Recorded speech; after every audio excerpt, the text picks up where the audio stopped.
Social media पोस्टचा स्फोट. ठाण्यात बजरंग दल कार्यकर्त्यावर जमावाचा अमानुष हल्ला. आपण पाहत आहात GD न्यूज, बातमी म्हणजे थेट वास्तव.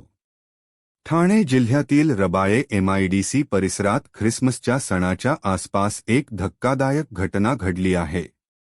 एका मोबाईल रिपेअर दुकानात घुसून 20 ते 30 जणांच्या जमावाने एका तरुणावर बेदम मारहाण केल्याची घटना कॅमेऱ्यात कैद झाली असून हा व्हिडिओ सध्या सोशल मीडियावर प्रचंड व्हायरल होत आहे. या हल्ल्यातील जखमी तरुणाचे नाव अर्जुन सिंह असून तो बजरंग दलशी संबंधित कार्यकर्ता असल्याची माहिती आहे. हल्लेखोरांनी दुकानात घुसत लाथाबुक्के, चप्पल, जोडे, दांडके, बादल्या आणि कुंड्यांनी अर्जुन सिंहवर हल्ला केला. विशेष म्हणजे या संपूर्ण प्रकारात कोणताही मध्यस्थ दिसून येत नाही.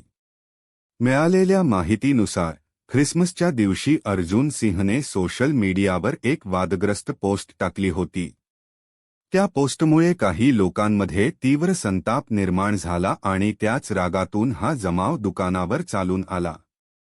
घटनेनंतर रबाळे MIDC पोलीस ठाण्यात गुन्हा दाखल करण्यात आला आहे. पोलीस फुटेजच्या आधारे हल्लेखोरांचा शोध घेत असून तपास सुरू आहे.